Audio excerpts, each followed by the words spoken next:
tulong, ayuda at hindi politika ang kailangan daw ngayon ng Tacloban para bumangon. Ayon yan sa kanilang alkalde na si Mayor Alfred Romualdez.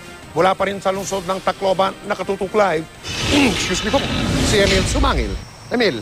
Mike, bagyang bumilis daw ang pamamahagi ng relief goods at tulong sa Tacloban City. Kaya ang apela ni Mayor Alfred Romualdez sa national government, bilisan pa ang pamamahagi ng pagkain sa mga nasalanta ng Bagyong Yolanda. Tinanong namin si Tacloban City Mayor Alfred Romualdez sa sinabi ng Pangulong Aquino na pinaiimbestigahan kung bakit marami ang nasawi sa Tacloban kumpara sa ibang bayan. Pero sabi ni Romualdez, ayaw daw niyang makipagbangayan patungkol sa politika. Si Romualdez ay pamangkin ni dating First Lady Imelda Marcos, pamilyang naging mahigpit na katunggali ng pamilya ng Pangulo. Basta't ang sinasabi ni Romualdez, ilang araw bago ang pagdating ni Yolanda, nag-utos na siya ng forced evacuation. Ang problema kasi dyan, pag mag-evacuate ka, saan mo ilalagay? Sabi ng alkalde, walang saysay. Nakaluan ng politika ang sitwasyon ngayon.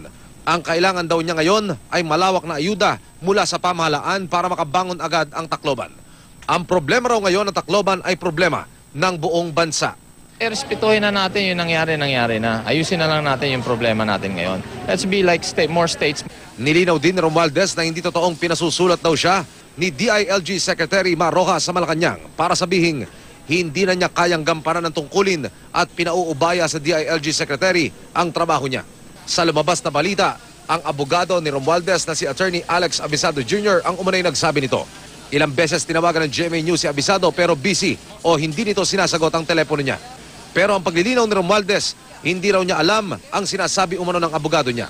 Sa ngayon, sabi ni Romualdez, marami-rami na ang nabibigyan ng tulong kahit papaano. Unti-unti na raw ang pagbangon ng Leyte. Pero nananatiling reklamo ang mabagal na pagdating ng relief goods. Malaki pa rin daw kasi ang problema sa logistics. We have to fix the RoRo. We have to fix the airport. The airport's having problems because there's some governments that like to use the airport but now it's being used commercially also. 5 takal ng bigas at 3 lata ng sardinas ang karaniwan daw laman ng natatanggap na relief pack ng mga biktima. Natama lang pangkain sa isang buong araw ng isang pamilya. Kaya ang tanong ng marami, kailan darating muli ang pagkain nila? Kamusta ho yung relief?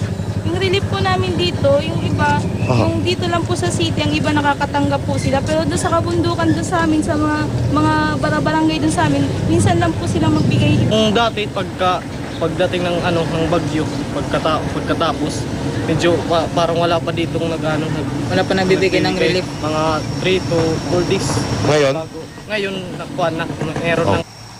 Kaya marami pa rin ang nagpasyang lisanin ng probinsya para makapagsimulang muli. Pila-pila pa rin sa airport ang mga gustong pumunta ng Cebu o ng Maynila. Mike, yung mga bayan na nasa liblib na lugar ay naabutan na raw ng tulong ng DSWD. Sana raw, huwag nang sumama ang panahon para tuloy-tuloy na ang relief operation. Mike? Maraming salamat, Emil Sumangil.